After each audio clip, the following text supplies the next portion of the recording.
Hi friends, welcome back to my channel.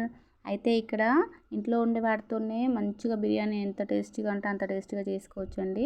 అది ఎలాగో చెప్తాను, వినండి ఒకసారి. ఎప్పుడు ట్రై చేయకపోతే ఒకసారి ట్రై చేయండి. మన ఛానల్ని సబ్స్క్రైబ్ చేసుకోండి. అయితే మేమైతే బాస్మతి రైస్తో బిర్యానీ చేస్తున్నాను ఈరోజు మా ఇంట్లో.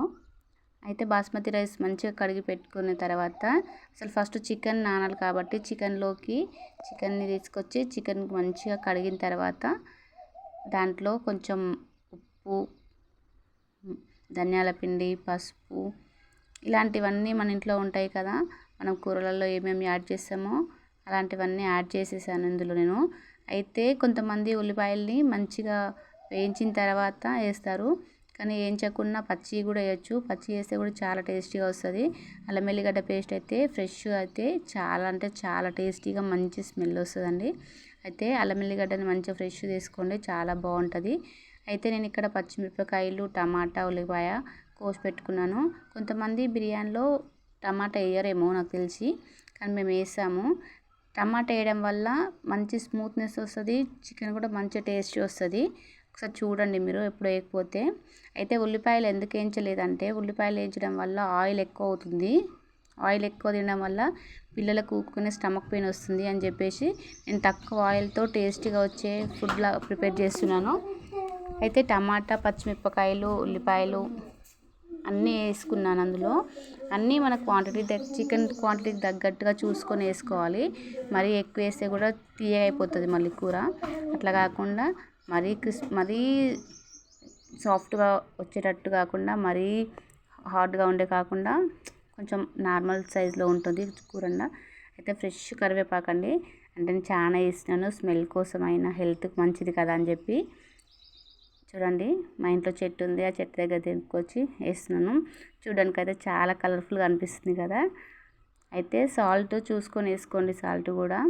ఎందుకంటే మనం రైస్లో కూడా మళ్ళీ సాల్ట్ వేసి ఉడకబెడతాం కాబట్టి అన్నంలో, కూరలో అన్నిట్లో వేస్తే తిక్కం కాకుండా చూసుకొని వేసుకుంటున్నాను నేను. తర్వాత కొత్తిమీర, పుదీనా తెంచి పెట్టుకున్నాను నేను ఇక్కడ. కొత్తిమీర, పుదీనా మంచిగా వాష్ చేసి అందులో వేసుకోవాలి. మన దగ్గర ఉంటే కొంచెం ఎక్కువ వేసుకున్నా మాకు బాగుంటుంది టేస్ట్, స్మెల్. లేకుంటే కొంచెం మామూలుగా వేసుకోండి. అయితే మా దగ్గర ఉందని చెప్పేసి నేనైతే చాలానే వేస్తున్నాను. చూడడానికి అయితే చాలా అంటే చాలా కలర్ఫుల్గా ఉంది వంట. చికెన్ అయితే నేను లాస్ట్లో కారం, పెరుగు కూడా యాడ్ చేశాను. కారం అయితే ఎవరికి క్వాంటిటీ ఎట్లా తింటారో అట్లా వేసుకోండి. నేనైతే మా పిల్లలకు మరీ స్పైస్గా కాకుండా వేసాను, నార్మల్ కారం లాగానే. మనం ఇంట్లో ఎంతవరకు తింటామో కూరని అంతవరకు వేసాను. కారం చూసుకొని వేసుకోండి.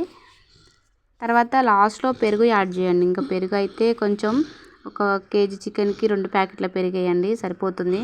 నా దగ్గర అయితే ఒకటే ఉందని చెప్పి నేను ఒకటే వేసాను.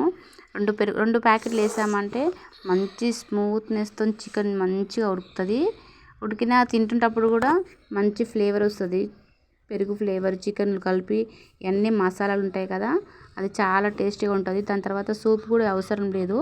సూప్ వేసుకోకుండా కానీ దీన్నే మంచిగా కలిపేసుకొని తినేయచ్చు. అయితే నేనైతే అన్నీ వేసిన తర్వాత లాస్ట్లో కొంచెం అయితే ఆయిల్ వేసాను. మరీ ఎక్కువ ఆయిల్ కాకుండా కొంచెం ఆయిల్తో అయితే సరిపోతుంది. అంటే మనం కూరలో వేసుకునే ఆయిల్ కంటే కొంచెం ఎక్కువ, అంతే. మరి డీప్ ఫ్రై అంతా కాకుండా మంచిగా కలిపేసుకొని, ఇది చేసేది మొత్తం కట్టెల పొయ్యి మీద కాబట్టి నేను కట్టెల పొయ్యి మీద ఒక పెనం పెట్టుకొని దాంట్లో ఉసుక పోసి దానిపైన రైస్ వేసాను. రైస్ ఒక 70% ఉడికిన తర్వాత అందులో వేసిన తర్వాత చూడండి బిర్యానీ ఎట్లా వచ్చిందో. అయితే వేడివేడిగా సూపర్ ఉంది బిర్యానీ. మా పిల్లలు, మా అమ్మ వాళ్ళందరూ తింటున్నారు. చాలా అంటే చాలా టేస్టీగా వచ్చింది. ఒకసారి మీరు ఇట్లా చూడండి. ఎప్పుడైనా చేసుకోకపోతే చేసుకోండి. మీరు ఎప్పుడైనా చేసుకున్నారంటే ఎలా వచ్చిందో కామెంట్ చేయండి. ఓకే ఫ్రెండ్స్, మన ఛానల్ని సబ్స్క్రైబ్ చేసుకోకపోతే సబ్స్క్రైబ్ చేసుకోండి. ఓకే ఫ్రెండ్స్, మా వాళ్ళు అయితే తింటున్నారు థమ్స్అప్ తెచ్చుకొని. నేనైతే మా అమ్మ వాళ్ళ ఇంటి దగ్గర ఉన్నా. అందరూ బాగుంది బాగుంది అని చెప్తున్నారు. Okay friends, bye.